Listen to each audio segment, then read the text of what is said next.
¿Por qué quiero hablar sobre la convención? ¿Por qué se me ocurrió hablar sobre la convención? En primer lugar, porque el proceso a diferencia, hay para mí la jurista argentina que más conoce sobre derechos del niño, que más reflexiona, que más estudia y que se permite incluso ir cambiando de posición, revisando sus posiciones, es la doctora Mari Beloff. Es decir, para mí ella es la que más ha ido generando, no solamente sobre temas penales juveniles, que es donde la tenemos identificada, sino con temas en general de derecho del niño, es la que más aportes hace permanentemente, está siempre investigando y creando.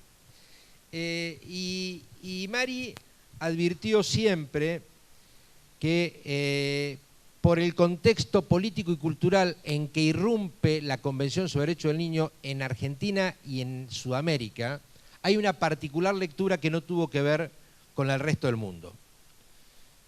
Como sucede con cualquier texto, los textos legales son susceptibles de interpretación, hay ambigüedades, hay tensiones, hay contradicciones y hay momentos políticos y culturales que nos hacen leer un texto de una determinada manera y resulta que con el correr del tiempo, cuando volvemos al texto, nos parece que dice algo diferente.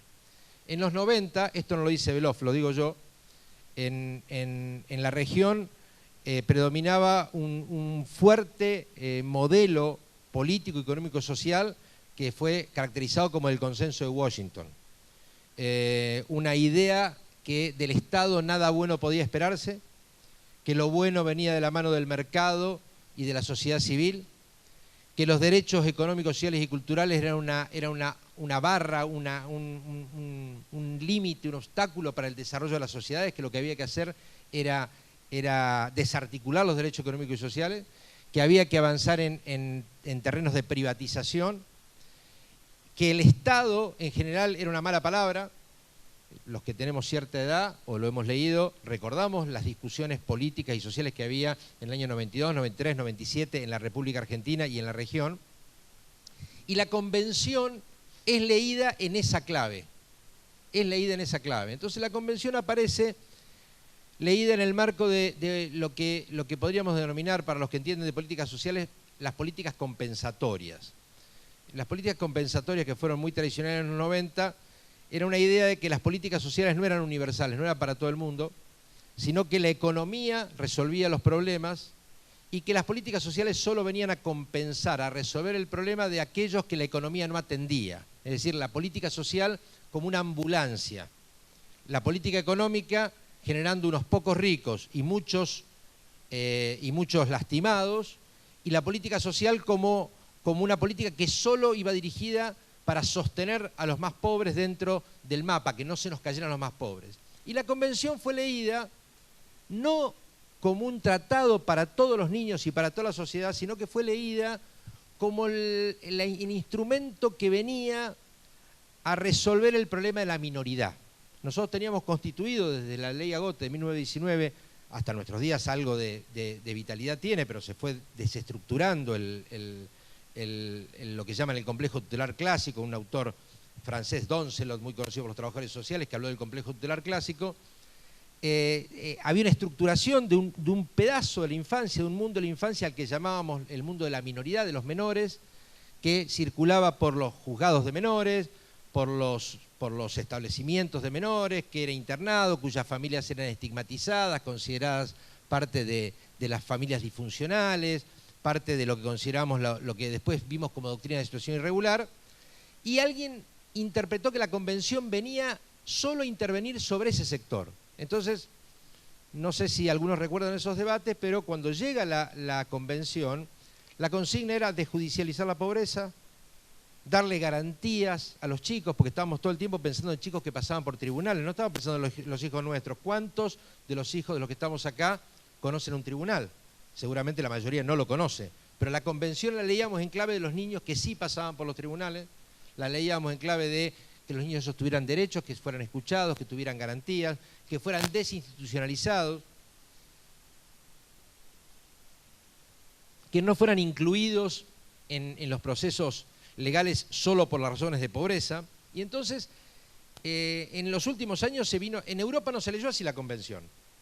En Europa, cuando uno va a los textos de Europa de la década del 90, La convención era educación, no era desjudicialización, no era cerrar institutos de menores, no era cambiar la justicia. No porque no existieran los problemas de la vieja tutela y del viejo modelo paternalista y autoritario de intervención respecto de los niños con situaciones de vulnerabilidad.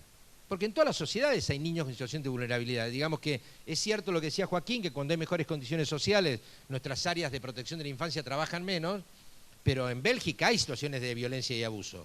Y en Finlandia hay niños abandonados. Digo, está claro que el problema de la desigualdad social y de la pobreza agrava los problemas, pero los problemas de la desatención y del destrato de los niños no son patrimonio exclusivo de las sociedades pobres o desiguales.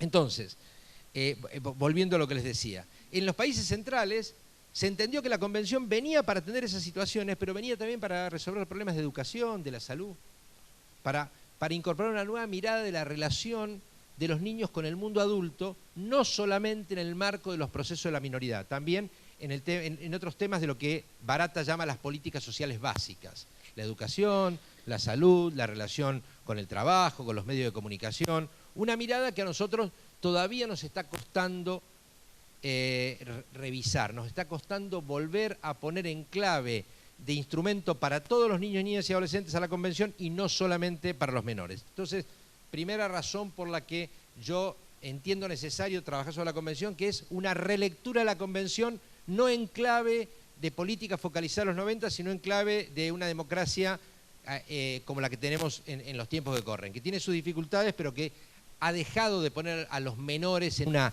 categoría que merece una atención especial, sino que empezamos a entender que hay niños con una serie de vulnerabilidades, pero forman parte de un universo que los abarca a todos. Segunda situación que yo quería advertir con lo de la convención. Ahora vamos a repasar unas cositas sobre derechos humanos y por qué hay derechos que son derechos humanos y por qué hay derechos subjetivos que no lo son. Pero la mayoría de los autores nos llevan al mismo camino. Derechos humanos son no solamente los que están positivizados como derechos humanos, no solamente los que están escritos en tratados como derechos humanos, sino los que están vinculados a bienes que asociamos a la dignidad humana. Es decir, que tienen una jerarquía superior a otros bienes protegidos por los sistemas jurídicos, digamos.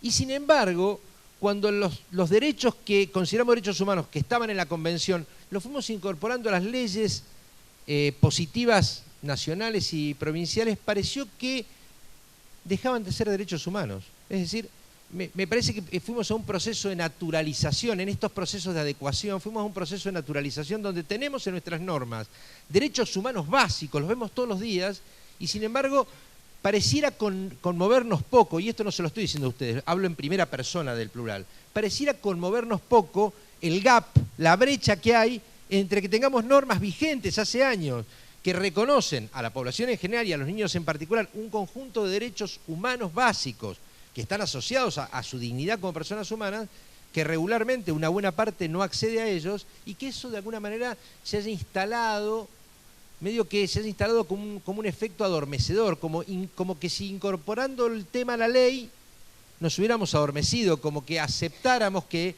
esa brecha se mantenga vigente, porque cuando nosotros pensamos en hacer verdad la convención, pensábamos en hacer verdad los derechos, no la adecuación normativa simplemente. La tarea no estaba concluida con que las leyes nuestras dijeran lo mismo que la convención.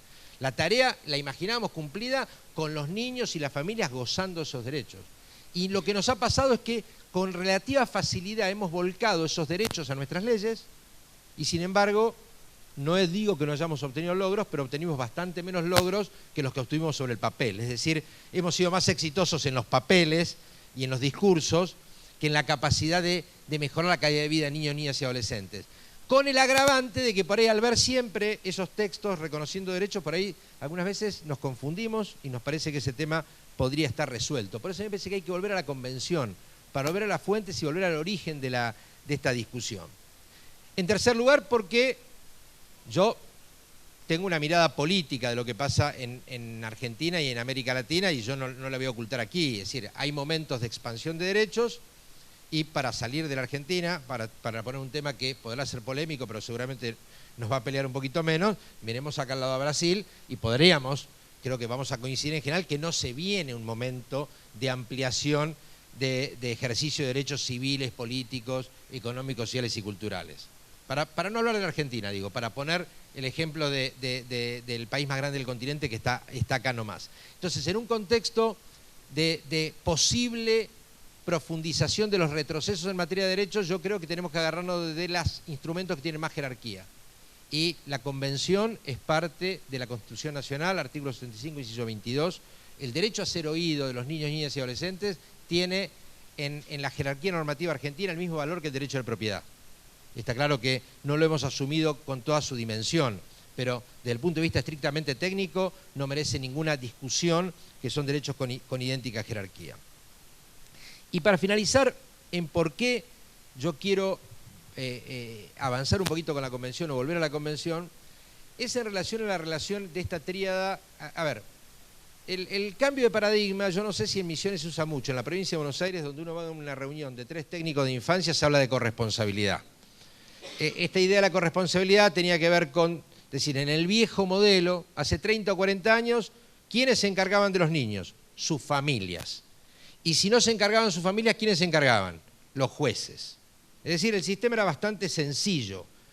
Funcionaba bien en algunos casos y bastante mal en otros. No por culpa de los jueces, por culpa del diseño, digamos, para encontrar algún culpable. O por culpa de la concepción. Pero ese era el sistema. Todos sabíamos cómo era. Pero lo cierto es que había un sistema de protección y después pasamos a una discusión sobre un sistema de corresponsabilidad que dice, no. La familia tiene una responsabilidad primordial, pero no está sola en esto. Primero, que no es la familia como la pensábamos, no son solamente los progenitores, tenemos un concepto de familia ampliada, que incluso desborda el parentesco, incluye vínculos socioafectivos que sean significativos en la vida del niño, etc. Bueno, entonces ya la familia no son 2, son un montón. Pero además decimos la comunidad también protege a los niños. Entonces estamos pensando que las organizaciones de la sociedad civil también tienen que ver con eso. Y decimos el Estado, y después decimos, no, el Estado no, los Estados, el Estado nacional, provincial y municipal. Y después decimos, no, pero no solamente el Ejecutivo, el Legislativo y el Judicial. Y cuando describimos el sistema de protección de los niños, incluimos los ministerios de Educación, la policía, los proveedores de servicios públicos, etcétera, etcétera, etcétera, y esto sería la idea de la corresponsabilidad. Los niños, de alguna manera, son responsabilidad de toda la sociedad, de todo el mundo adulto. Esta sería la idea rectora. Pero lo cierto es que cuando uno despeja, cuando empieza a haber problemas, cuando hay problemas, hay una tríada. Cuando hay problemas hay una tríada. Y es los niños, la familia y las áreas del Estado que tienen que dar respuesta. Es decir, cuando hay problemas de protección, los actores son fundamentalmente esos. Y la Convención dice bastante sobre eso. Yo quiero ir a eso, porque la Convención dice bastante, y en esta idea de que la Convención venía a tener solamente a los niños del Estado, Beloff les llama a los niños del Estado. Ella decía en esto que yo decía al principio, yo no encontraba la frase. En esto que yo decía al principio de que la Convención solo se pensó para el espectro incluido en las trayectorias minoriles, Beloff dijo, se pensó la Convención para los niños del Estado. Efectivamente, todo lo que decimos en la Convención, el derecho del niño no es para los nuestros. No tiene que ver con los que llevamos a la escuela, o que los lleva el remis, o los que llevamos al club, o los chicos que están viajando con una delegación. Eso no son problemas para la Convención. Estamos pensando en los chicos de la calle, en el chico judicializado. Y entonces, Beloff dice, la Convención en América Latina se vino a instalar para los chicos del Estado. Y esto no es un invento. Hay un teórico argentino muy importante, con el cual todos los que tenemos años en esto estudiamos, que se llama Emilio García Méndez, que García Méndez dice que en Argentina no se aplica la Convención de Derecho del Niño. Y lo remite a que tenemos una ley penal juvenil de la dictadura. Entonces, la ley penal juvenil, que impacta solo sobre una minoría de los niños, a él lo lleva a la conclusión de que la Convención no tiene vigencia en Argentina. Es decir, él tiene una mirada de que la Convención es cómo Argentina trata a los infractores. Y en Brasil el tema eran los meninos de Arrúa. Cuando llegó la Convención, el tema era en Brasil, Convención era niños de la calle. Y costó mucho tiempo empezar a pensar la Convención en términos más amplios. Entonces, esas son las razones que me llevan a mí a tratar de trabajar con ustedes algunos temas de la Convención. No todos los temas de la Convención, sino solamente algunos temas. Bueno, está claro, aquí ya les dije que hay cosas que para los juristas van a ser medio repetitivas, pero que cuando hablamos de la Convención estamos hablando de derechos humanos, cuando hablamos de derechos humanos hablamos de derechos universales, hablamos de derechos inalienables, hablamos de derechos imprescriptibles, derechos indivisibles, hablamos de integralidad. No nos vamos a detener mucho más en esto porque me parece que eso para la mayoría es un tema bastante comprendido, digamos, ¿no? Sí quiero detenerme un poquito en esta cuestión, antes de ir directamente a la Convención. Deberes generales de los Estados. Solemos posarnos en algunos verbos. En general decimos, escuchamos este tema de que el Estado debe respetar los derechos humanos. Es decir, cuando algún adolescente es privado arbitrariamente de su libertad, decimos que el Estado está violando los derechos humanos, el Estado no está cumpliendo con el mandato de respetar los derechos humanos. Cuando el hospital no está atendiendo a niños o como la discusión que hay ahora a nivel nacional de vacunas que no se están proveyendo, decimos el Estado no está respetando los derechos humanos. Tenía un mandato claro y lo está violando. Entonces, primer mandato del Estado, respetar los derechos humanos, no violarlos. Segundo verbo, el de la protección. El Estado no solamente se encarga de no violar los derechos humanos, sino de protegerlos. ¿Esto qué significa? Significa que de evitar que terceros violen los derechos humanos, porque los derechos humanos, si bien el responsable internacional siempre es el Estado, los puede violar otro niño, los puede violar la familia, los pueden violar la actividad privada, etc. Entonces, cuando el Estado socorre a un niño víctima de trata o de explotación sexual, está protegiendo a un niño de un accionar de tercero que viola sus derechos humanos. Segundo verbo, proteger. Proteger contra el trabajo infantil. Y el tercer verbo, que es probablemente el que más complejidad tiene en nuestras intervenciones puntuales, pero también, digo, en las mandas judiciales al Estado o al Ejecutivo, o en el diseño de las legislaciones, o en la ejecución de políticas públicas, es el verbo que dice que el Estado debe garantizar los derechos humanos, que ha sido definido largamente como todas las acciones necesarias para que las personas estén en condiciones de ejercerlos y gozarlos, adecuar legislaciones, adecuar estructuras estatales, aplicar los presupuestos que resultan necesarios. En el Congreso Nacional se acaba de aprobar un presupuesto que recorta partidas para la infancia como no había antecedentes en décadas.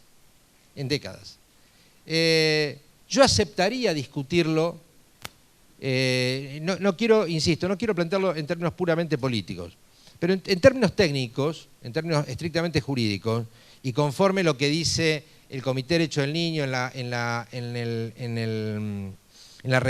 observación general número 19, que es una de las últimas sobre presupuestos, y lo que dice el Comité de Derechos Económicos, Sociales y Culturales, si hay una situación de regresividad en materia de derechos económicos, sociales y culturales, si hay necesidad de retroceder, el Estado debe justificar previo retroceso que no encontró ningún otro camino para no recortar derechos básicos de la población.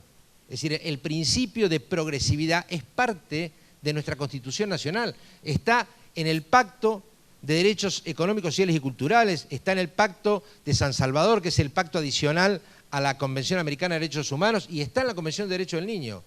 Y votamos un presupuesto que reduce fuertemente partidas básicas para la salud, para la educación, para la Secretaría Nacional de Niñez, para el Defensor del Niño, y no logramos tener un debate para que el gobierno, que es el que propone este presupuesto, explique por qué va a tomar una medida que no solamente no garantiza los derechos del niño, sino que los desgarantiza.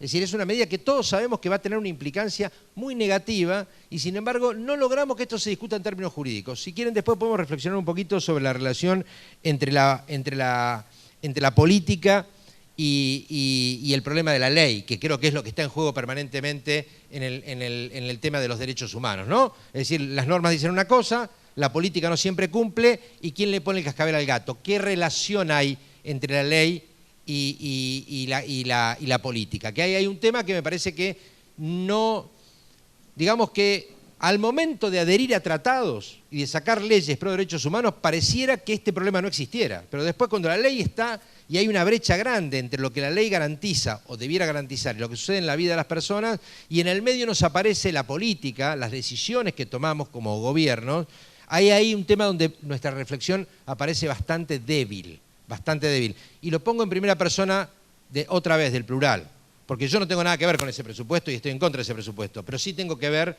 con no haber podido mejorar un poco esta discusión, esta relación entre los compromisos que asumimos con nuestra población, con las leyes, y lo que sucede después en la toma de las decisiones.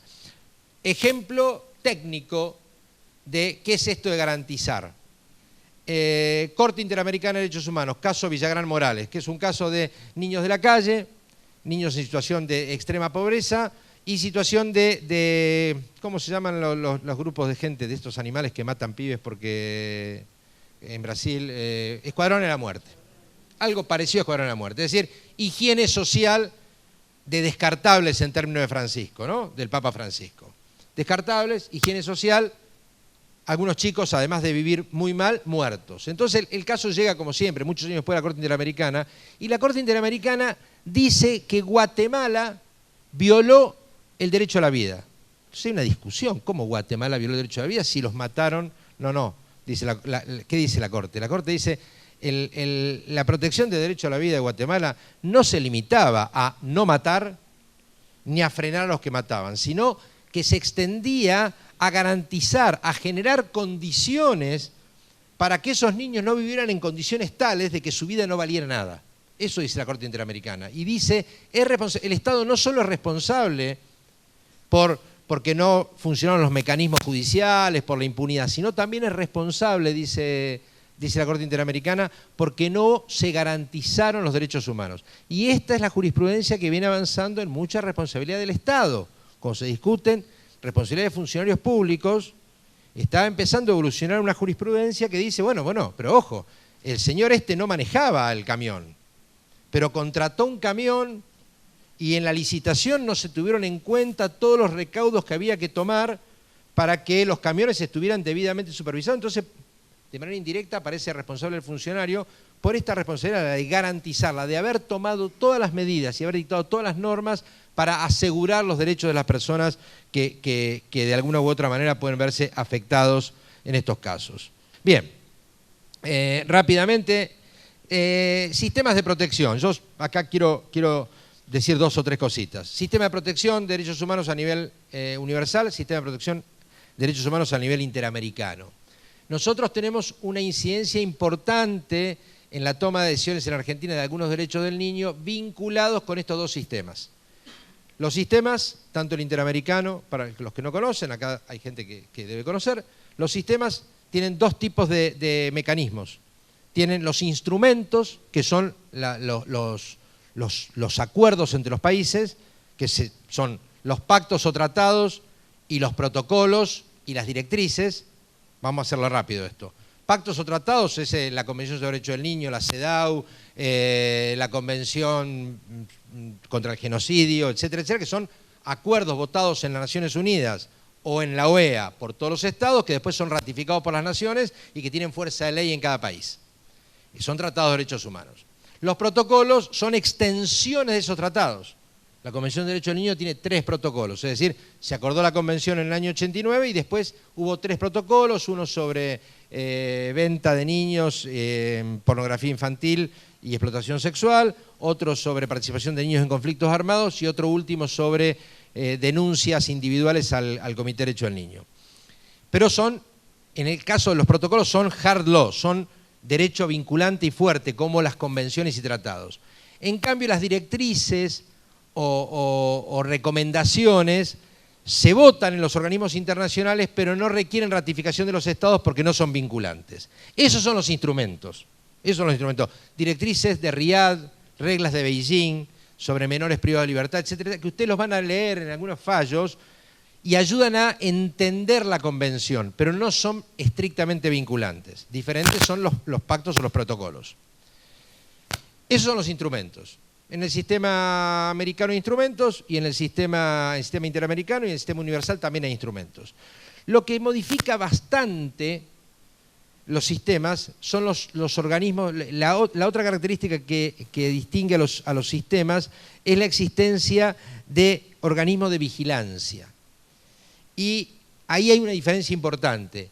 Los tratados del sistema interamericano tienen un único sistema de vigilancia. Tienen a la Comisión Interamericana de Derechos Humanos como sistema de vigilancia para hacer recomendaciones y observaciones, y tienen a la Corte Interamericana como un organismo jurisdiccional que dicta sentencias. ¿Se entiende? ¿Hasta aquí? ¿Esta parte? ¿Me siguen? Es decir, todos los tratados que tienen que ver de derechos humanos específicos de la mujer o de los niños o de cuestiones raciales o de genocidio que tienen que ver con el sistema interamericano tienen un único organismo de vigilancia, que es la Comisión Interamericana, y un único tribunal, que es la Corte Interamericana. Esa Corte ha sido muy importante en materia de derecho del niño, en particular para Argentina. Fallo, Bulacio por violencia institucional contra niños en Argentina, Argentina condenada por la Corte. Fallo Furlan, compañeros defensores y compañeras defensoras, que es el niño que no tiene defensa, un niño con discapacidad, que durante a lo largo de un proceso la Corte dice no tuvo defensa adecuada, se violó la Convención. Fallo Mendoza, 5 condenas a prisión perpetua sin revisiones y sin garantías judiciales a menores entre los años 90 y 94, la sentencia, y la condena fue en el año 2012. Yo lo sé porque yo fui a poner la cara por la Argentina y a recibir las cachetadas que con derecho se nos pegaban, digamos. Fornerón, acá hay mucha gente fuera de familia, Fornerón. Fuimos condenados por una adopción que tenía mucho más del delito de robarle al padre una niña para entregárselo a gente que seguramente lo había pagado que una adopción. Eso no era una adopción. Y la Corte lo marcó muy bien. Entonces, eso incide en nosotros. Viene de arriba para abajo, de afuera para adentro, pero incide. Corte Interamericana, Comisión Interamericana.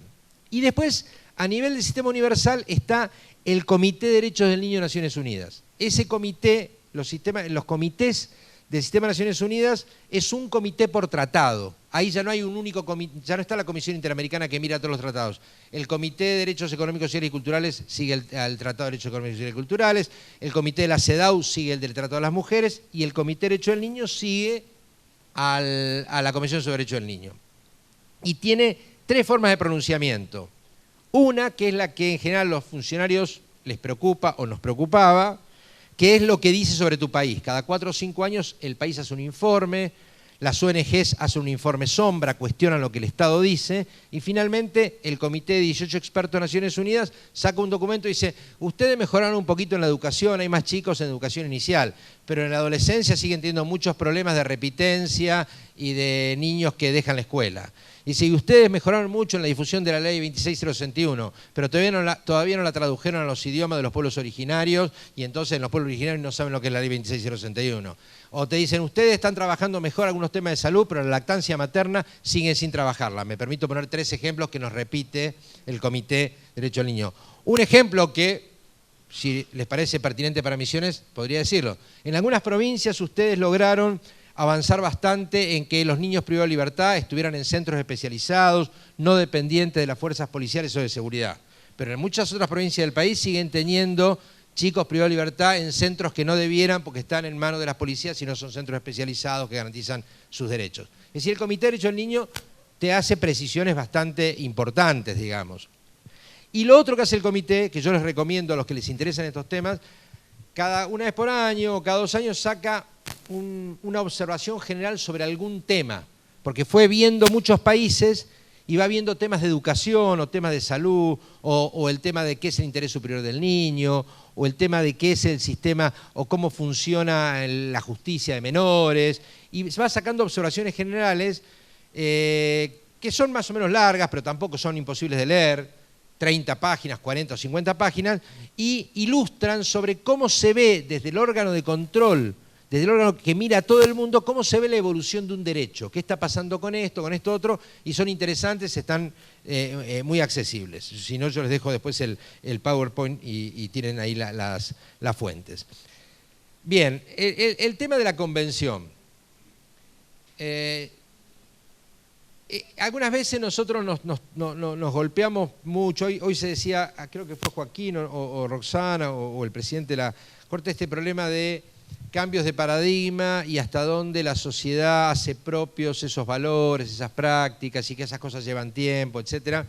Y me parece que enmarcar un poquito en términos temporales lo que significa el proceso de la Convención no es un tema menor para, no para consolarnos, pero por lo menos para verlo en contexto.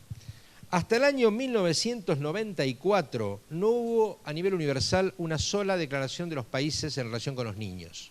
La primera vez fue en 1924, es decir, en términos de la humanidad tampoco hace tanto tiempo.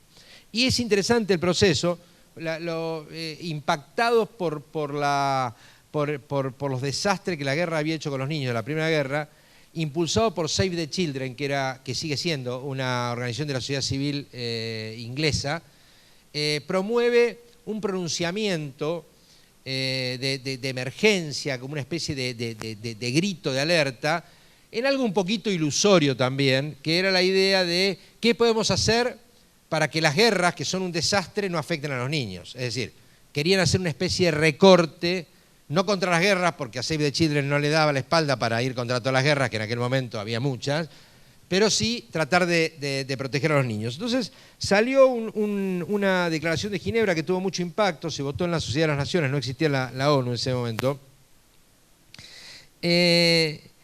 y tenía un fuerte sesgo proteccional asistencialista, bien de la época. 5 derechos planteaba, 5 cuestiones a resolver.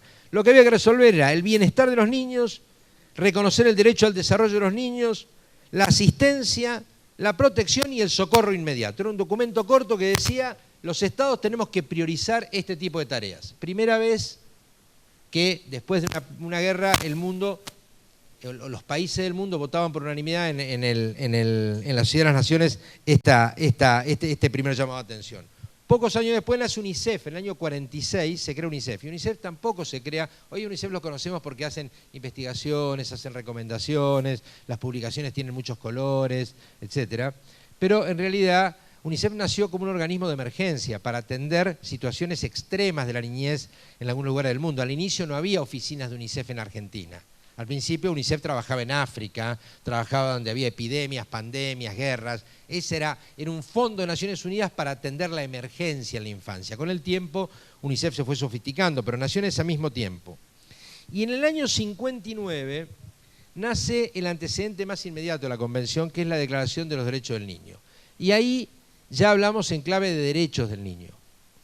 En general se trata de derechos de prestación, no como los tenemos concebidos hoy, y ahora vamos a hablar un poquito más, nos vamos acercando a la Convención, de esto que la Convención, para mí la Convención es protección y autonomía. Autonomía y protección son los dos términos que están permanentemente en juego en la protección. Es decir, los niños son personas, tienen voz, tienen su propia identidad, tienen sus propios procesos, son individuos diferentes de nosotros, los reconocemos como sujetos autónomos en una situación de autonomía progresiva y al mismo tiempo los protegemos. Entonces hay una tensión. En la declaración del 59 no está esa tensión. Pero sí, las intervenciones respecto a los niños se practican en clave de derechos. Esta vez se va a 10 principios, lo votan unánimemente el 78% de los miembros de la ONU. Y los principios son, yo digo muy rápidamente, igualdad, protección especial para el desarrollo físico, mental y social, nombre y nacionalidad, es decir, derecho a la identidad, alimentación, vivienda y atención médica, educación y tratamiento especial a los chicos con discapacidad, prácticas de comprensión y amor por parte de los padres y la sociedad, actividad recreativa, educativa, ayuda en cualquier circunstancia, abandono de prácticas de crueldad y de maltrato a los niños, comprensión, tolerancia. Y ahí empieza a verse esto que en la Convención es muy fuerte, que es esa perspectiva holística. Es un léxico que nosotros no utilizamos mucho acá, pero es esa idea, ¿vos sí? Bueno, hay alguien que lo usa. Pero esta perspectiva, digamos, de un desarrollo que considere las dimensiones material, espiritual, psicológica, social, familiar, es decir, una perspectiva transdisciplinaria de la evolución del niño que no ata el problema del niño solo a los ingresos familiares, solo a si tiene familia, sino que de alguna manera es la madre de esta discusión que tenemos hoy sobre el tema de la pobreza multidimensional. Ustedes vieron que hay una tendencia a dejar de medir pobreza por ingresos para tratar de mirar diferentes dimensiones del desarrollo de los niños. Pero bueno, me estoy adelantando un poquito. En ese tratado, en esa declaración que no es un tratado, es lo que llamamos soft law, derecho no vinculante y no hard law, a diferencia de la convención. Allí lo que no aparece es la voz del niño. Todavía no aparece, eso va a aparecer en el artículo 12 de la convención, esto que yo decía, autonomía, la voz del niño, el derecho a ser escuchado, que su opinión sea tenida en cuenta, va a aparecer algunos años después. Pero en el 59 ya estaban todos los derechos de prestación que hoy reconocemos, estaban ya reconocidos. Y ahí hay algo que también lo vamos a charlar un poquito ahora y más adelante, que es que en esa declaración aparece el interés superior del niño. Y este es un temón, porque cuando después aparece de nuevo en la convención, va a haber discusiones respecto de si eso fue bueno o si fue malo. Porque en un tratado que habla de interés superior del niño y no habla de voces de los niños, ¿qué quiere decir? Que el interés superior del niño lo determinan los adultos sin ninguna participación infantil. Entonces, nos reconocemos el derecho a que los niños jueguen, reconocemos al bienestar, reconocemos a que no tengan frío, reconocemos que coman, que vayan a la escuela y reconocemos que vamos a hacer todo por interés superior del niño. ¿Y quién lo va a decidir? ¿Y con participación de quién? De los adultos. Es decir, porque vamos a seguir decidiendo nosotros seguramente, aunque con la autonomía progresiva nos vamos corriendo y va decidiendo cada vez más el niño, la niña o el adolescente. Pero siempre la opinión se tenía en cuenta. Todavía en el 59 estamos planteando en términos de derechos, pero el interés superior del niño aparece completamente desligado a la autonomía. Y lo otro que les quiero decir en aquel momento, para ver los tiempos, ¿no? 59, no parece, bueno, yo tengo cierta edad, no parece que fuera tan atrás. Se discute si le reconocemos a los chicos no nacidos en el matrimonio los mismos derechos. Y no hubo acuerdo, no se puso nada. Es decir, los niños que no eran hijos de un matrimonio no aparecieron con derechos. Pero nosotros, hasta la ley 17711, ¿qué año fue la reforma del Código Civil? ¿Algún civilista por acá? Y recién allí los homologamos en los derechos, ¿no? A los niños matrimoniales y los extramatrimoniales, ¿o me equivoco? Porque yo no soy civilista, ¿sí? Voy a decir, también lo que hoy nos parece una obviedad en términos históricos fue hace no tanto tiempo, digamos, ¿no? Bien, entonces, y el otro antecedente que quiero marcar, ahí están, ustedes ven, los tratados de derechos humanos, es que la convención, ustedes acá en el 66 tienen dos tratados interesantes ver, que es el Pacto Internacional de Derechos Económicos, Sociales y Culturales y el Pacto Internacional de Derechos Civiles y Políticos. Dos pactos. ¿Por qué dos pactos? Plena Guerra Fría, año 66. Los países del área capitalista, el único que les interesaba era el Pacto de Derechos Civiles y Políticos. Y los de la cortina de hierro para allá se resistían a firmar los pactos sobre derechos civiles y políticos. Y en cambio los países socialistas o de la órbita soviética o prosoviética, o los países también de la periferia que comulgaban, empujaban los derechos económicos, sociales y culturales y relativizaban estos derechos. Por eso hubo dos tratados. Y con la Convención de Derechos del Niño se logra que tanto los derechos económicos, sociales y culturales como derechos civiles y políticos se unifiquen en un mismo tratado que fue considerado en aquel momento un logro significativo. Algo sobre el proceso de la convención. Polonia, ustedes recuerdan, les dije año 59, declaración de... Si ustedes quieren después les dejo el power y lo distribuyen así. Ojo, no es ciencia, es un apuntador para mí, no da para que nadie crea que ahí está... Bueno, no le va a cambiar la vida a nadie, digamos, por lo menos para bien.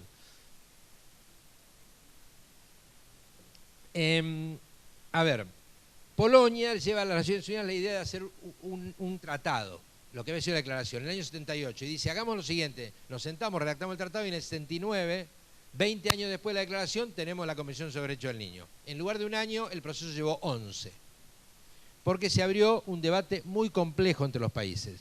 Yo les voy a plantear algunos de los debates que se plantearon porque me parecen a mí sumamente interesantes. Se trabajó 10 años.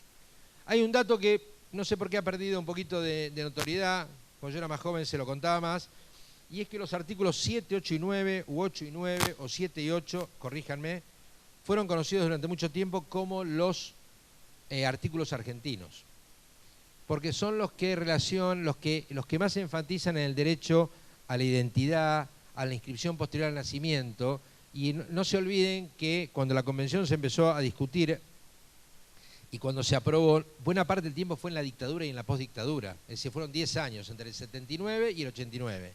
Y entonces las que fueron a escribir esos artículos y a pelearlos fueron nuestras abuelas de Plaza de Mayo. Las abuelas iban a la comisión a trabajar para que el derecho a la identidad y el derecho a la inscripción inmediata estuvieran permanentemente, y durante muchos años fueron conocidos como los artículos argentinos, probablemente el principal aporte argentino al texto de la convención. Les decía, hubo algunas discusiones. Una, que la tuvimos de nuevo hace poquito, definición de niño. ¿Qué se entiende por niño? Un acuerdo perfecto que es hasta los 18 años. Y un desacuerdo total que es desde cuándo.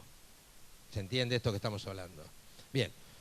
La convención no lo pudo resolver, no hubo acuerdo.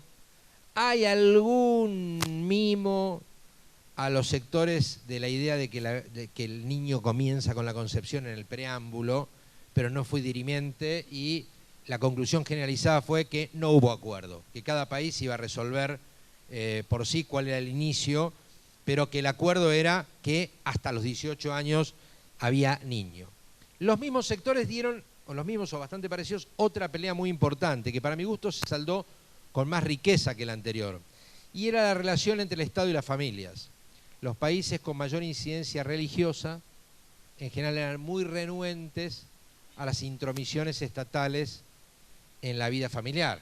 Estamos hablando, hoy están muy naturalizadas las leyes de violencia familiar, cualquier indicio respecto de que un niño sea víctima de violencia amerita por lo menos a que haya alguna investigación por personal especializado. Nadie se atrevería, seguramente hay gente que va a tribunales y si es poderosa presiona para que no se haga la investigación, esto pasa en todos lados, pero nadie se atrevería a ir a un canal de televisión a decir, no tienen por qué investigarme, son mis hijos y yo con ellos hago lo que quiero.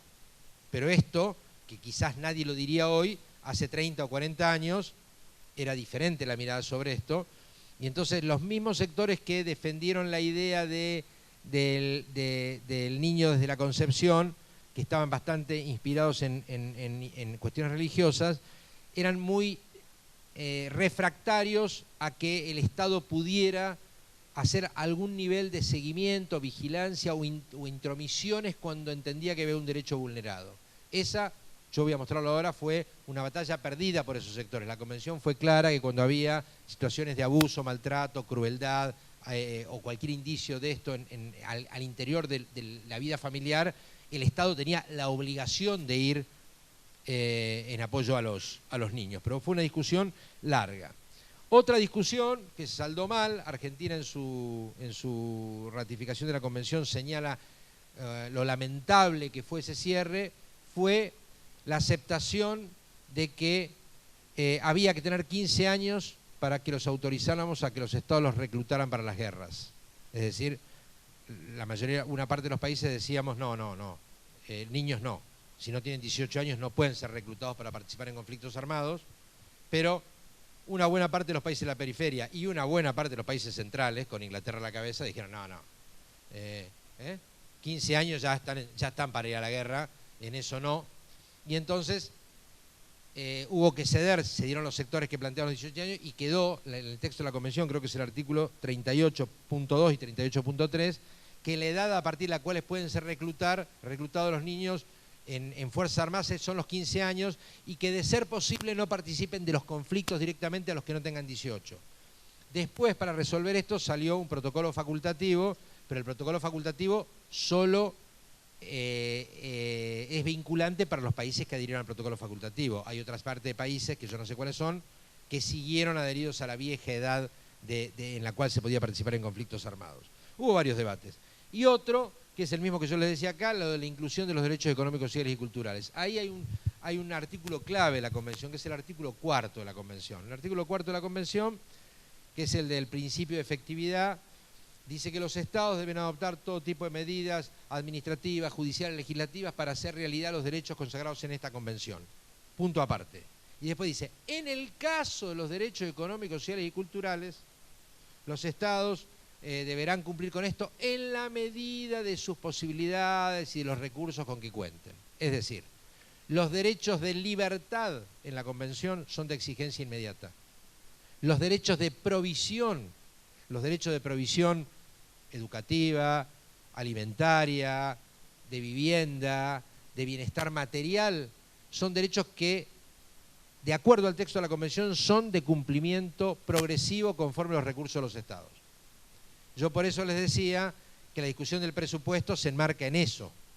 Es decir, bueno, ¿se cumple con eso? ¿No? ¿El Estado está haciendo todo lo que puede hacer o no? Pero lo que yo no puedo decir, porque lo dice la Convención, es que es cierto que se plantearon diferentes niveles de exigibilidad. Ningún Estado que haya ratificado la Convención puede decir, sí, esa persona que está encerrada en aquel lugar está ilegalmente encerrada, pero nosotros no la vamos a soltar porque estamos pensando. Si se reconoce la ilegalidad, esa persona tiene que ir en libertad. Ahora, un Estado puede decir, sí, no hemos construido las escuelas necesarias para los niños que tenemos en nuestra provincia, pero estamos en un plan de hacerlo y acredito que vamos a ir poniendo más recursos, y eso, en principio, si está cumpliendo con poner el máximo de recursos posibles, sería aceptable para la Convención. ¿Se entiende esta diferencia? Esto generó muchas discusiones y al día de hoy la genera. Al día de hoy la genera porque en general los Estados no se esmeran demasiado en explicar si efectivamente están poniendo al servicio de esos derechos el conjunto de los recursos. Y no hay muchos mecanismos para controlar ese esfuerzo del Estado. Para terminar con esta presentación de la Convención, un aspecto que se valoró mucho es que había preceptos que eran del no vinculante que se incorporaron, entre ellos, vamos a ver ahora los artículos 37 y 40 de la Convención de Derecho Penal de Adolescentes, que para mí son muy importantes. Rápidamente la Convención se ratifica, 20 ratificaciones, y hoy es el tratado que más adhesión tiene el Sistema de Naciones Unidas. El Sistema de Naciones Unidas tiene 194 países y la Convención sobre Derechos del Niño tiene 193 adherentes, con un muy conocido, famoso, que no firma la Convención, que no ratifica la Convención. Bien, y vamos a debilidades y relevancia de la Convención. Para no olvidarme, vamos a empezar por la debilidad esta. Yo expliqué deliberadamente en el marco de la cosa del capítulo de Derechos Humanos, expliqué cómo era la lógica de los seguimientos de los tratados. Es decir, se supone que los que estamos aquí somos representantes de diferentes países, ratificamos, nos ponemos de acuerdo en reconocer una serie de derechos, prácticas, principios, vamos a nuestros países, después de votarlos, los ratificamos en el Congreso, porque los tratados entran 2 veces en rigor.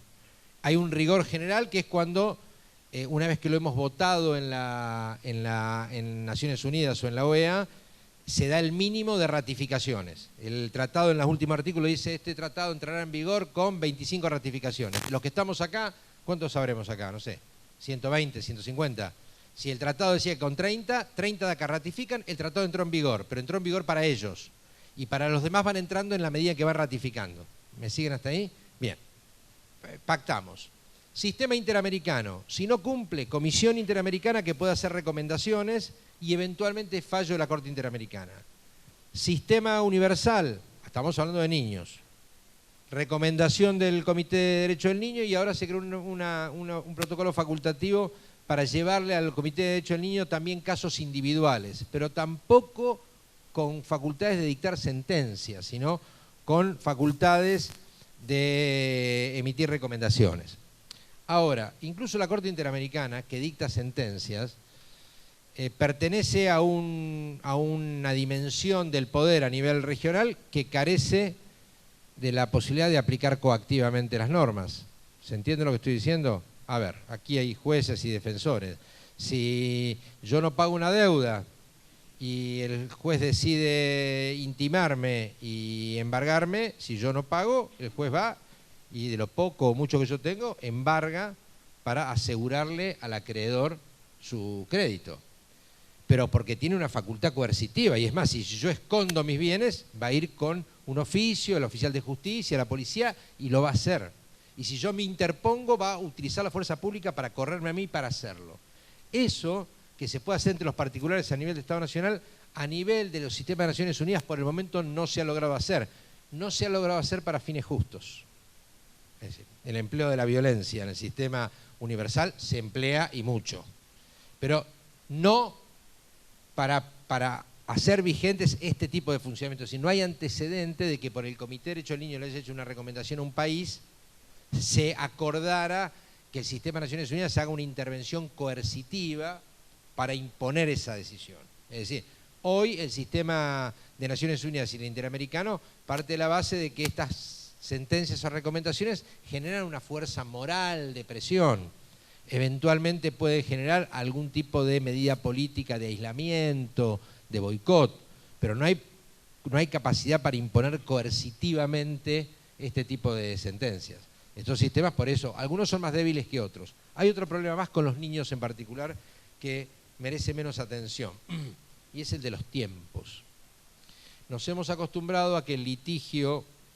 A ver, ustedes escucharon hablar del CELS, del Centro de Estudios Legales y Sociales. Es el organismo de Argentina que más litiga a los organismos internacionales. Y el CELS consigue resultados muy importantes, pero resulta que, no sé, este no lo consiguió el CELS, pero Bulacio, el CELS. La muerte de Walter es del año 91 o 92, si no me equivoco. Si alguien lo sabe mejor que yo, me lo corrige. ¿Abril del 91 o abril del 92? La muerte de Walter Bulacio, el chico de 17 años, que va a un recital de los Redondos de Redondito de Ricota, que el pibe era de Aldo Bonzi, de la provincia de Buenos Aires, que lo detienen en una racia ilegal, que lo maltratan en la comisaría y que termina falleciendo. Impunidad acá, impunidad en segunda instancia, impunidad en tercera instancia, prescripción, Comisión Interamericana, Corte Interamericana. El fallo viene 12, 14 años después. Milagro Fornerón, que es la niña, que ya no es niña, ya es adulta, que fue robada a su padre para ser dada en adopción, el fallo viene 10 o 12 años después, con lo cual este litigio no es que no sirva, pero es un litigio que sirve como suele servir el litigio estratégico, deja sentado precedentes. Entonces, cualquier juez o jueza de familia ya sabe que está Fornerón. Entonces, antes de dar una adopción irregular, dice, pero mirá que acá me puedo terminar haciendo famoso en la Corte Interamericana. Lo voy a pensar 2 veces, porque tengo un antecedente de que eso que me están pidiendo de anotámelo, si somos buena gente, venimos de onda, la vamos a criar bien, aunque la hayan sacado no se sabe cómo a la criatura, ¿no? Sabemos de qué estamos hablando. Bien, eso ha sido condenado por la Corte Interamericana de Derechos Humanos y ha sido condenado en términos durísimos. Entonces, ante el fallo de Fornerón había menos temores o menos claridad respecto de esto. Ahora, que lo puede hacer, y lo puede hacer. Así que no podemos impedir que lo haga. Ahora está en discusión si vamos a mejorar la legislación penal. Igual, para no ser tan negativos, para mí el Código Civil, no sé cómo están aplicando el nuevo Código Civil y Comercial en materia de adopción en Misiones. Para mí el Código Civil y Comercial ha puesto bastantes recaudos para acotar la entrega, la guardapuesta que decimos nosotros, la entrega entre particulares de niños como si fueran objetos, aunque no sea a título oneroso. Porque que sea a título gratuito no nos asegura que el chico no está haciendo un paquete en la transacción. ¿Nos entendemos de lo que estamos hablando? Yo me desvío un poquito, pero es decir, el procedimiento técnico de que alguien esté inscrito en el registro y que haya una evaluación por parte de equipos, etcétera, etcétera, es para elegirle al niño que necesita una familia, la mejor familia posible para que lo críe. Y eso no lo resuelve un acuerdo entre particulares. El Código Civil, al no permitir la guarda puesta que legitime la posterior adopción, lo que está diciendo es, los particulares serán buena gente, pero no son una autoridad técnica que tenga conocimiento para elegir lo mejor para ese niño. Entonces mejor que haya una autoridad técnica y de paso que no haya algunos acuerdos que no nos gustan demasiado que sucedan. Porque además una paternidad o maternidad que se origina en un pacto de mentiras y ocultamientos tiene más riesgos de no ser una buena paternidad o maternidad que aquella que se funda en procedimientos transparentes, claros, etcétera, etcétera. Pero bueno, yo no sé por qué me fui por el problema de la exigibilidad y de qué pasa.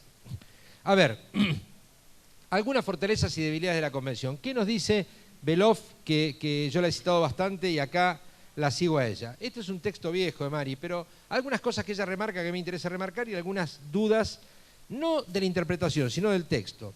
Ella dice, en primer lugar, que en aquel momento dice los niños fueron los últimos a sentarse a la mesa de la ciudadanía, el reconocimiento de la voz, el tema del artículo 2, esto que yo decía, la autonomía, que se reconozca la voz de los niños para que sea tenido en cuenta en todos los asuntos que son de su competencia. No piensen solamente los casos, pensemos en la escuela, pensemos en la práctica del deporte, pensemos en Tonucci que nos convoca a escuchar a los niños para que pensemos las ciudades también para los niños, no para ellos solos, sino un poco para ellos, no solo para nosotros, digamos. Es decir, este tema de los niños como participantes colectivos e individuales, como protagonistas sociales de la sociedad.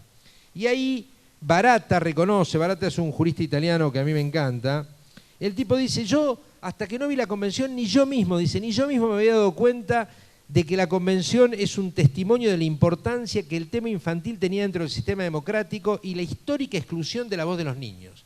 Y ahí hay un diálogo que a mí me gusta mucho, que creo que es entre ¿cómo se llama el brasileño Gómez da Costa y García Méndez, donde uno le dice al otro, la democracia es muy buena para los niños, en el sentido de que los derechos son muy buenos para los niños. Y el otro le dice, sí, está bien, pero los niños son muy buenos para la democracia. Es decir, en la expectativa de que una democracia donde los niños tengan más posibilidades de participar, de que sus necesidades sean escuchadas, de que sus propuestas sean atendidas, sea probablemente una sociedad más armónica, una sociedad menos violenta, una sociedad más igualitaria. Es decir, en la expectativa que no solamente esto sea bueno para los niños, sino que sea bueno para todos nosotros. Cuando Tonucci dice, este pedagogo italiano que anduvo ahora por la Argentina, dice, recuperemos que los niños vuelvan a usar las plazas y la calle, dice, y no seamos sonsos, no solamente los niños van a ser más felices, vamos a lograr ciudades también más seguras, ciudades más disfrutables. Es decir, una idea de que donde están los niños en general hay menos violencia, donde están los niños hay más alegría, donde están los niños hay más diálogo, tratando de destacar lo que significa la participación infantil. Lo otro que dice Mari es lo del cambio radical, que creo que ya hemos visto un poco, pero que se sintetiza en esta definición de que la Convención vino a reconocer un cambio jurídico trascendente entre los niños y el conjunto del mundo adulto. Esto por oposición a lo que yo decía antes, en la reforma en espejo, solo la minoridad. Es decir, un cambio significativo en las relaciones jurídicas entre el mundo adulto. Los niños con sus progenitores, los niños con sus familias, los niños con la sociedad, los niños con el Estado. La tercera cuestión que nos dice ella es este tema sí de la fractura, es decir, dejamos atrás el modelo tutelar, lo que dice Baratta, vamos a tratar de concentrarnos en garantizar políticas sociales básicas para los niños, que no segreguen, que no los ubiquen en el lugar de los descartables, de los que podemos maltratar. Y finalmente, esta idea un poquito aspiracional, un poquito... A mí me cuesta decir un poquito esto, pero esta idea de los derechos del niño como derechos universales, y a los que pueden acceder todos los niños en un mundo tan desigual, donde mientras yo lo estoy diciendo estoy pensando cuántos niños no acceden a esos derechos, tiene que ver con lo que yo decía al principio, y es este problema de cómo conjugar una norma que por lo tanto es de aplicación obligatoria, imperativa, con el componente aspiracional y programático que tienen este tipo de normas. ¿Se entiende? Es decir, si es solamente un componente programático y aspiracional, pierde la capacidad de ser una norma, no es exigible, es solo deseable. Y si es solo una norma exigible, ¿cómo puede ser que estemos conviviendo con esta diferencia? A mí me parece que acá el problema es ver si avanzamos o si no avanzamos. Me parece que el problema pasa por allí, pasa por entender que tienen un componente aspiracional, pero también tienen un componente de posibilidades de hacerse efectivo. Mari lo plantea allí también como una de las cuestiones a ver. Trabajar el tema de las cautelares. El tema de las cautelares para tratar de hacer un derecho de los niños en términos reales. Y eso me parece que es una reflexión que nos debemos en todos los aspectos procesales y en todos los aspectos procedimentales donde hay niños. Una de las manifestaciones adultocéntricas es que seguimos haciendo procedimientos y modalidades de intervención que tienen que ver con nuestros tiempos. Pero el niño que tenía un problema a los 7 años, a los 10 es otro niño, no es el mismo. Nosotros, yo tengo 56, dentro de acá 3 años me faltarán un poco algunos pelos más y seré un poquito más cascarrabia, pero difícilmente cambie mucho. Pero en el cambio que van teniendo los niños y aparte en en el impacto que tienen las vulneraciones de derecho a corta edad, este problema de los plazos que nos permitimos son un temón. Yo en ese sentido, con las advertencias que se han hecho de lo que significan plazos objetivos, yo saludo la definición del Código Civil de los 180 días para la medida excepcional, no sé si lo están aplicando y cómo, de los plazos para la guarda con fines adoptivos. Me parece a mí que eventualmente si hay una situación muy extrema de que no debe aplicarse el plazo, de última hacemos la explicación y hacemos la excepción, pero no naturalizamos el no plazo indefinidamente. Es decir, que es una de las circunstancias que nos pasó entre los operadores del sistema. Antes nos pasaba el no plazo para mantener institucionalizaciones y ahora nos pasa el no plazo para no resolver cuestiones dificilísimas. Estamos siempre, y a mí me parece que ponernos algunos plazos, aunque sea indicativos, es de alguna manera tener siempre presente que los plazos de los niños no son nuestros plazos y que tienen que ser otros plazos y otros procedimientos, y eso lo destaca Mari. Otras debilidades que ella reconoce en la Convención: hay muchos derechos que están asociados a dos tipos de relatividades. Algunos derechos dicen, se reconoce al niño el derecho conforme su nivel, su edad y su nivel de madurez. Se relativiza y se tiene este derecho, pero, y lo deja abierto. Y el otro es cuando remite al interés superior del niño, que ahora ya lo vamos a ver un poquito mejor. Es decir, el niño tiene derecho a salir del país para juntarse con su familia, siempre y cuando la ley, por razones de seguridad, no diga lo contrario. Es decir, aparecen muchos derechos, esta es la crítica de ella, muy condicionados. Fue la técnica que utilizó la Convención. Ahora vemos un poquito el interés superior y vemos un poquito el tema de la autonomía progresiva. Y la última crítica que ella hace, ya la vimos también, es la baja exigibilidad de los derechos económicos, sociales y culturales en relación a los derechos civiles y políticos. Lo que yo señalaba del artículo 4, de que en un caso son ya exigibles y en otro caso están sujetos a lo que los estados pudieran ir contribuyendo para avanzar. No son las únicas críticas que hay a la Convención, son dos de las más tradicionales. Yo quiero marcar dos más que son un poco más radicalizadas, pero hacen pensar. Una, para que les interese este tipo de lecturas, de un politólogo, un sociólogo argentino que se llama Agustín Barna, un muchacho joven, un investigador o un antropólogo, que él cuestiona esta idea de que estos instrumentos universales, que tengan un sesgo tan eurocentrista, sean buenos como modelo de adaptación de los modelos de atención a la infancia en todo el mundo. Y la otra, la de quien fuera mi amigo y que lo perdimos hace unos años, el profesor Eduardo Bustelo, un maravilloso estudioso, investigador, militante por los derechos de la infancia, creador de la oficina UNICEF en Argentina. Eduardo, el autor del libro El recreo de la infancia, se los aconsejo al que le interese estas lecturas, que Eduardo decía, a mí no me convence, él no era jurista, dice, a mí no me convence este tema de que el Estado sea el responsable de todo. Él dice, para mí una buena parte de las vulneraciones a los derechos de los niños las hace el capital privado. Los que contaminan son las grandes empresas privadas, los que hacen de los niños meros consumidores a través de una prédica televisiva o de las redes, son las grandes empresas privadas, y convertir al Estado en el responsable de que eso no pase es ilusorio. Es ilusorio porque los estados son estados débiles en el mundo del capitalismo concentrado, son estados débiles, y pretender que el Estado impida que las empresas hagan esto, y entonces él planteaba algo así como que la Convención debería tener algunas posibilidades de responsabilización directa de las empresas, aun cuando el Estado no asumiera la responsabilidad. ¿Se entiende lo que estoy diciendo? Es decir,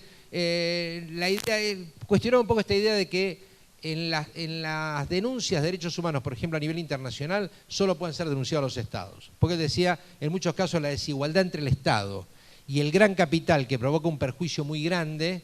Es decir, hay lugares donde hay empresas que tienen un latifundio y tienen todos niños trabajando en la cosecha del café o del algodón. Y el Estado es un Estado así, que además lo maneja un gerente de la empresa.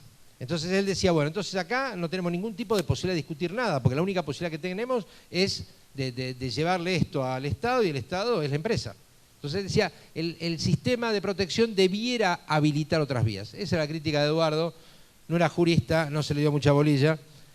No por ahora al menos, pero a mí me parece que es interesante para ver una debilidad del sistema, que es lo que planteaba acá, por otro lado lo que planteaba la compañera.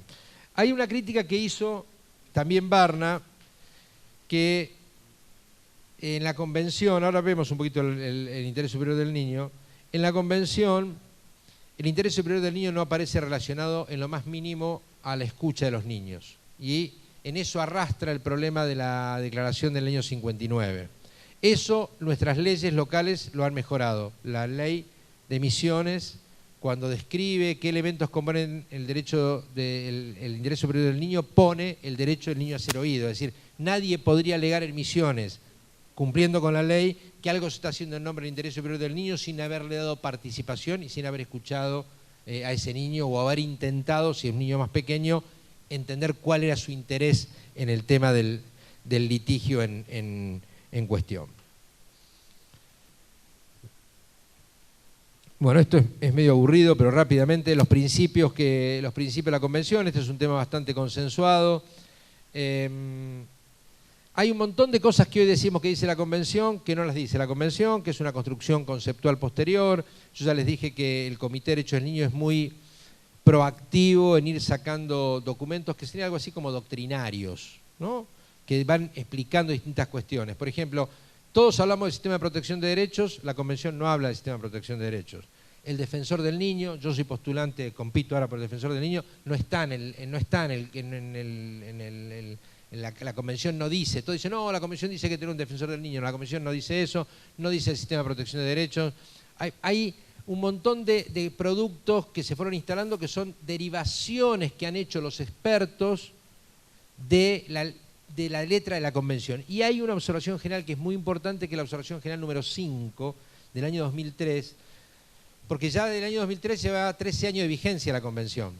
Y en 13 años de vigencia se veían dificultades para avanzar. Entonces lo que los expertos empezaron a discutir es cuáles medidas generales deben tomar los estados para hacer realidad la Convención. Y de allí sale de alguna manera o expresa ese proceso que está en nuestras leyes de la construcción del sistema de protección de derechos, con órganos que estén articulados, con presupuesto, con medidas, con planes de trabajo, con personal especializado, etcétera, etcétera.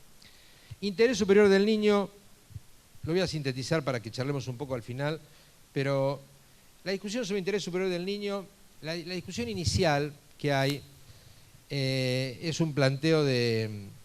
La mayoría de los defensores a ultranza del nuevo paradigma, cuando aparece en la Convención de Interés Superior del Niño, se ponen de la cabeza, se ponen del moño, se enojan. Dicen, este es el caballo de Troya del viejo modelo que se nos mete en la Convención. Porque el interés superior del niño venía siendo utilizado, sobre todo en la jurisprudencia europea, para violar derechos del niño.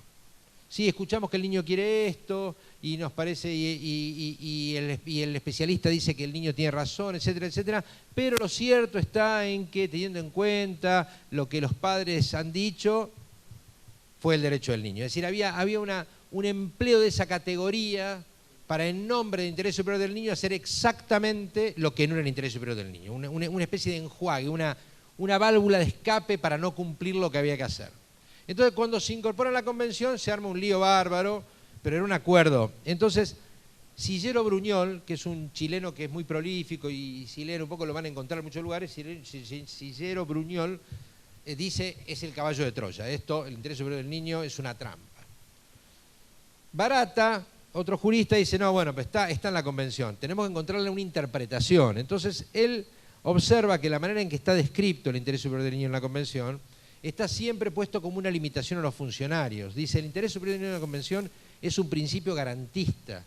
Nunca habilita, siempre le está poniendo límite a los funcionarios, siempre está obligando a los funcionarios a explicar, siempre, es decir, no aparece como algo que le amplía el nivel de discrecionalidad, sino que se lo reduce, dice Barata. Entonces, para mí es un principio garantista, dice Barata. Un autor argentino que se llama Diego Friedman, que tiene una tesis para mi gusto original, yo coincido con él, no es que yo estudie el tema, yo le leí a él y me convenció. Él dice que cuando uno mira los artículos de la Convención donde se describen los derechos, hay algunos artículos, algunos derechos que admiten restricciones por colisión con otros intereses y otros que no. Pongo un ejemplo. Artículo 10. El derecho del niño y sus padres de salir de cualquier país, está el derecho, está sujeto a restricciones estipuladas por la ley que sean necesarias para proteger la seguridad, etcétera, etcétera. Es decir, está el derecho de salir del país. Estos son esas cláusulas que son a los fines de la reunificación. Es decir, el papá vive en Paraguay, el niño vive en Misiones, se tienen que encontrar, hay un derecho que el niño vaya a ver al papá. Pero ese derecho que está tiene restricciones. Otro caso de restricción, el derecho a profesar la propia religión en las propias creencias. Lo reconoce la Convención artículo 14, pero dice, estará sujeta únicamente a limitaciones prescritas por la ley, necesarias para proteger la seguridad, el orden, la moral, es decir, vos podés practicar la religión que quieras, pero salvo que la ley tenga una restricción. Y hay otros derechos a los que la Convención los estipula sin ningún tipo de restricción. Todo niño tiene derecho intrínseco a la vida, no está sujeto a ningún tipo de ley, nada que se le parezca. Se garantizará la máxima medida posible la supervivencia y el desarrollo, sin límites. Derecho al nombre y a adquirir una nacionalidad desde el nacimiento, ningún límite. Libertad de conciencia, ningún límite. El nivel más alto posible de salud, ningún límite. Entonces, Friedman dice, acá hay algunos derechos que son el núcleo duro de la Convención, que los autores de la Convención no han aceptado que pudieran ser restringidos por otro interés que apareciera como superior. Y otros derechos que en cambio sí admiten que en la colisión con intereses generales de la sociedad u otros grupos pudieran quedar postergados. Entonces, él interpreta que si bien es un principio garantista como establece Baratta, es un principio garantista que asegura que bajo ningún concepto se podrán inventar doctrinario o jurisprudencialmente limitaciones en aquellos derechos del núcleo duro donde el legislador no los puso. Esa es la interpretación técnica que hace Friedman. Y hace otra interpretación más. Dice, algunas veces son dos derechos del niño los que están en colisión. Entonces, y ahí es un principio de naturaleza interpretativa, una pauta interpretativa. Cuando dice, por ejemplo, dice el niño que está imputado a un delito, creo que es el 37, está imputado que se alegue que cometió un delito, será llevado rápidamente a una audiencia en el que podrán participar los padres, salvo que el interés superior del niño desaconseje lo contrario. Ahí hay dos derechos del niño, el participar en la audiencia y que estén los padres. Son dos derechos del niño, pero en algún caso el interés superior del niño sirve para ver, en este caso claramente lo que se está diciendo en la norma esa es, ante la duda lo importante es que el niño participe adecuadamente en la audiencia. Si el padre está, mejor, pero si no puede estar, que no esté. O el artículo que establece la separación del niño del medio familiar, que dice, bueno, todo niño que por las razones que sea, con participación de la autoridad pertinente, con controles, etcétera, etcétera, deba ser separado del medio familiar, se hará. De ser posible, mantendrá relaciones con uno o ambos progenitores, siempre y cuando esto no vulnere el interés superior del niño. Entonces el niño ahí tiene dos derechos. Tiene, primer derecho, ser separado del medio familiar si eso lo afectaba. Segundo derecho, ver o no ver a los padres de acuerdo al mejor interés del niño. Son dos intereses del niño que se ponen en juego y se ordenan. Entonces Friedman dice que el interés superior del niño debe entenderse como un principio garantista y una pauta interpretativa. Sin hacer este desarrollo del núcleo duro, ¿no? El artículo del interés superior del niño de la provincia es bastante parecido. Es decir, una pauta interpretativa no, creo que dice una pauta interpretativa, ¿no? O como un principio garantista. ¿Alguien se acuerda? Yo lo tengo por ahí impreso. Bueno, ya lo voy a encontrar. El de la 3820. Bueno, ya me lo voy a encontrar. Ahí yo no aconsejo mucho la observación general del Comité de Derecho al Niño porque en ese punto, para mi gusto, es verdaderamente confusa, digamos. Sí. Es un principio de garantía, ¿no? Sí, es la interpretación de Baratta. Pero bueno, ya lo vamos a encontrar en estos papeles, en algún lugar lo tengo, pero se me fueron desordenando. Bueno, ahora quiero un último tema más pesado y después charlamos un poquito, pero un último tema que me interesa resaltar. Yo hablé hace un rato de la corresponsabilidad y de los cambios en la idea de la protección. También hablé de no homologar el cambio de la convención a trabajar solo con los niños del Estado. puse en discusión el tema de la reforma en espejo. Y a mí me parece que en esa idea de trabajar, de que la convención no venía para los niños que tenían familia, hemos leído poco la convención en esta relación de la tríada Estado, familia, estados, familias y niños y niñas.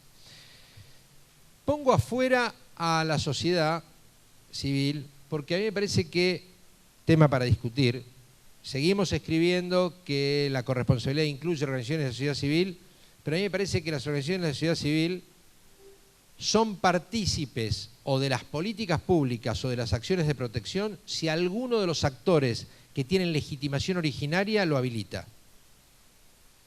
Voy a explicarlo de otra manera. Si el gobierno no hace un convenio con la ONG de un barrio para que participe de la política o no lo autoriza, la ONG del barrio no puede participar de la política de protección. En general, hace falta al menos estar inscrito en un registro, al menos tener algún nivel de control, algún nivel de reconocimiento de otro actor.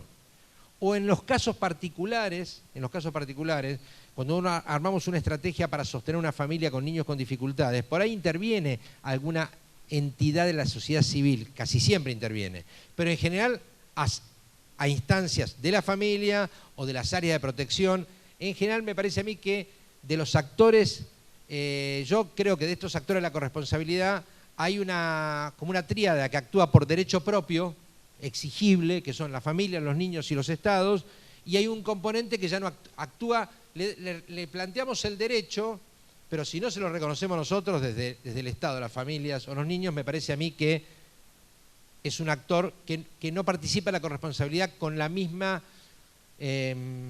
mismos títulos propios que el resto de los actores. Esto, borrador, es una impresión que tengo, que en general hablamos de la corresponsabilidad, pero cuando vamos a los bifes discutimos la tríada, familia, niños, y las organizaciones de la sociedad juegan un papel secundario, salvo cuando estén reguladas. Por ejemplo, si el hogar es una ONG, está claro, bueno, si el hogar participa, pero porque lo contrató el Estado o convenió con el Estado. O si a nivel territorial hay un centro de día que lo maneja una entidad religiosa, participa del sistema de corresponsabilidad, pero porque en general el Estado habilitó esa posibilidad. Entonces, por eso me voy a concentrar más en esto de la tríada niños, familias y estados. Y lo quiero hacer para hacer una demostración de que a mí me parece que incluso lo que la Convención plantea en 11 artículos no ha sido suficientemente trabajado y para mi modesta opinión, y yo no soy un civilista, dice algunas cosas que no dice la 26061 ni las leyes provinciales y que no sé si lo dice nuestro Código Civil. Y en una materia tiene estándares mucho más elevados que el de todas las leyes locales. El eje que articula la tríada en el sistema de protección de familias, niños y estados es el interés de los niños. El sistema se estructura en función de lo mejor para los niños. Esta tensión que hay, vamos a ver que entre niños y familias, familias y estados, estados y niños, hay múltiples interacciones.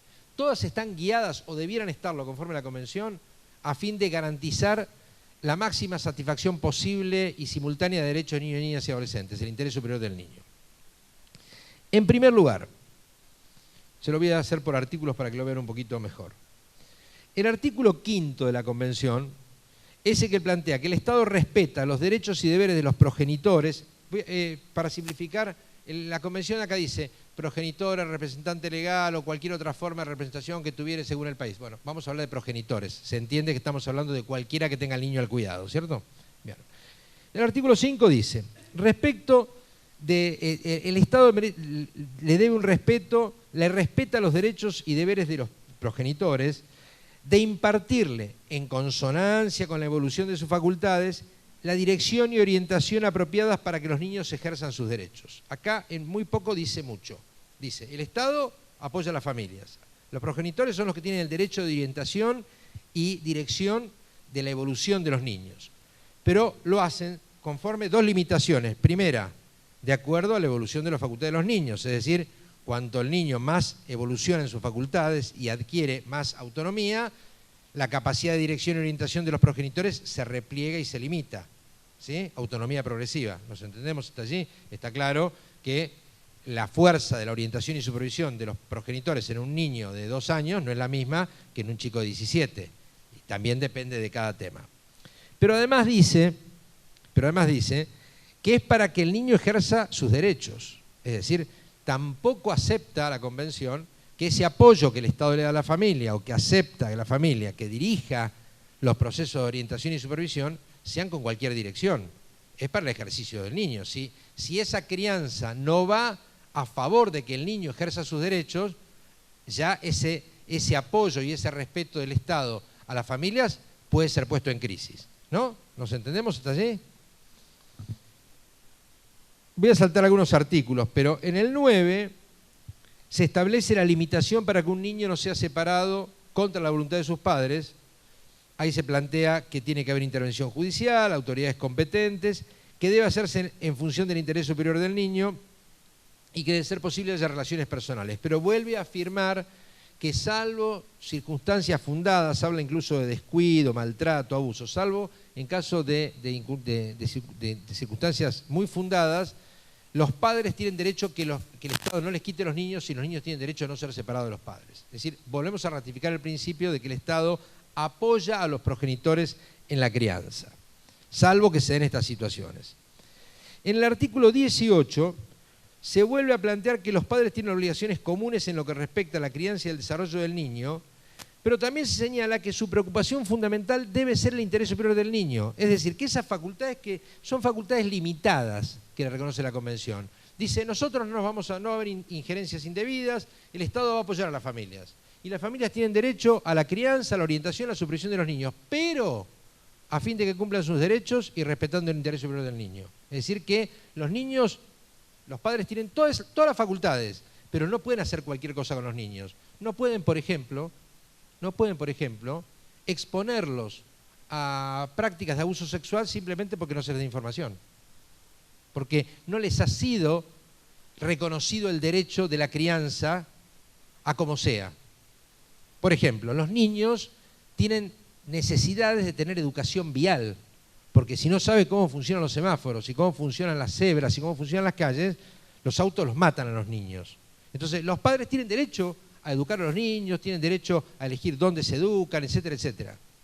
Pero tienen que facilitar que los niños accedan a la educación vial, porque de otra manera estarían yendo en contra de los derechos de los niños. ¿Me estoy explicando lo que digo? La Convención no plantea que la crianza es para hacer lo que uno quiera con los niños, es para orientarlos y supervisarlos a los fines de que accedan a sus derechos y que se proteja su interés superior. Ahora, el artículo 18 agrega un elemento más. Dice que el Estado deberá acompañar a las familias. Dice, los Estados partes prestarán la asistencia apropiada a los padres para que puedan desempeñar sus funciones respecto a la crianza de los niños y velarán por la creación de instituciones, etcétera, etcétera, etcétera. Es decir, elemento que hasta aquí en este relato no había aparecido. Los padres tienen el derecho, el Estado les tiene que respetar ese derecho, pero el Estado además los tiene que ayudar. Y no dice, los tiene que ayudar si son gente laboriosa. No dice los tiene que ayudar si son gente abnegada. Dice que hay que ayudarlos para que los niños tengan una crianza adecuada. Es decir, una vez más, esto se ordena en función del interés superior del niño. Es decir, si un niño va a sufrir porque los padres no tienen el apoyo necesario para llevar adelante sus labores y las labores de crianza, la Convención dice que el Estado tiene que ayudar a esas familias. Y el principio de no discriminación en materia de infancia era no discriminarlos por la condición sexual de los niños, por la raza, la religión, etcétera, etcétera, ni por ninguna de estas características en sus progenitores. Es decir, si el progenitor tuviera algún atributo que a nosotros nos pareciera, digamos, no muy meritorio, esto no puede ser pagado por recortes de derechos del niño. Tenemos que resolver esta tensión, porque la Convención es clara. La Convención dice hay que acompañar a los padres para que, y después lo va a decir más fuerte todavía, hay que acompañar a los padres para que los padres puedan. Obviamente ese acompañamiento no es solo económico, pero algunas veces también es económico. Artículo 18 de la Convención. Y avanzando un poquito más, artículo 19. El artículo 19, que es uno de los que se discutía en el problema de hasta dónde se metía el Estado en las familias, habla de la protección del niño en toda forma de perjuicio o abuso físico o mental, descuido, trato negligente, mientras el niño se encuentre bajo la custodia de los padres. Dice que el Estado pondrá especial dedicación en evitar ese tipo de situaciones y proteger a los niños de abusos y descuidos y maltratos al interior. Es decir, que al mismo tiempo esto genera mucha tensión. Por un lado, apoyamos a la familia. No interferencia en la familia, principio. ¿Por qué? Porque trabajamos sobre la base de una presunción. La presunción sobre la que trabajamos es que cada uno de nosotros somos, en principio, los mejores progenitores potenciales de nuestros hijos. Trabajamos sobre la presunción de que el lazo biológico y afectivo que se genera con la maternidad, con la paternidad, nos convierte, en principio, en buenos padres de nuestros hijos. Y la Convención trabaja sobre esa idea. No hay una mirada policial de la Convención de que estamos todos bajo sospecha. En principio, no hay injerencia, y no solamente no hay injerencia, hay que ayudar al que no pueda. Pero al mismo tiempo dice, ojo, si hay situaciones de abuso, de maltrato, de descuido, el Estado está absolutamente legitimado para intervenir. Eso dice en el artículo 19. Y finalmente, que les quiero leer el 27. El 27 en la ayuda material, miren lo que les voy a leer. Dice que todo niño tiene derecho a un nivel de vida adecuado. Esto es parte de la Constitución Nacional Argentina. No se escucha mucho por televisión. Dice que el niño tiene derecho a un nivel de vida adecuado para su desarrollo físico, mental, espiritual, moral y social. Y que a los padres les incumbe la responsabilidad primordial en proporcionar esas condiciones. ¿Estamos hasta ahí? Correcto. Punto 3. Los estados adoptarán las medidas apropiadas para ayudar a los padres a dar efectividad a este derecho y en caso necesario proporcionarán asistencia material y programas de apoyo, particularmente con respecto a la nutrición, la vivienda y el vestuario. La Convención dice que si los padres solos no pudieran resolver este tema, el Estado incluso debería brindar apoyo material incluso en la vivienda, en el vestuario, en la alimentación. ¿Qué quiero decir yo con todo esto? Que esta tríada compleja, los niños tienen, y redondeo, tienen derecho a recibir de las familias cuidado, protección, orientación adecuada, acompañamiento, y nadie puede interferir en esa labor. Tiene derecho a recibir prestaciones que garantizan derechos que vienen del propio Estado. Por ejemplo, la escuela no la pone la familia. La iluminación de la calle no la pone la familia. El asfalto no lo pone la familia. El servicio público no lo pone la familia. Es decir, hay derechos que a los niños se los garantiza la familia y otros se los garantiza el Estado. Ahora, cuando la familia falla, el Estado interviene por subsidiariedad en la primer función familiar. Si la familia no está cuidando adecuadamente o está vulnerando los derechos. Esos son los derechos de los niños respecto de las familias y del Estado. Las familias tienen derecho a la crianza de los niños, con dos limitaciones: respetar el interés superior del niño y que esa crianza sea a los fines de que los niños puedan ejercer sus derechos. Tiene derecho a la no injerencia y tiene derecho al apoyo del Estado, pero tiene la obligación de tolerar la intromisión estatal si la familia no está cumpliendo con las funciones que le encomienda la Convención. Y finalmente el Estado tiene el derecho de intervenir en el medio familiar. Intervenir es una palabra un poco fuerte, pero de adoptar medidas en el medio familiar. Bueno, la idea no es una intervención, adoptar medidas en el medio familiar. Si se están violando los derechos de los niños, y al mismo tiempo tiene derechos directos para con los niños en brindarles una serie de prestaciones y servicios. Esta compleja tríada, para mi gusto, no ha sido suficientemente analizada y estudiada en la Convención. En nuestra legislación no está tan claro, y me parece que es un tema a seguirlo trabajando, digamos. Sobre todo porque la Convención y las nuevas leyes generaron una suerte de familiarismo en nuestras políticas. Toda la familia tiene que resolverlo todo. Y nos cuesta, hay familias que porque son jóvenes, porque son pobres, por problemas culturales, porque tienen muchos niños, tienen muchas dificultades, y este concepto familiarista de que son las familias las que primero deben resolverlo, de alguna manera me parece que debe tener alguna mirada renovadora.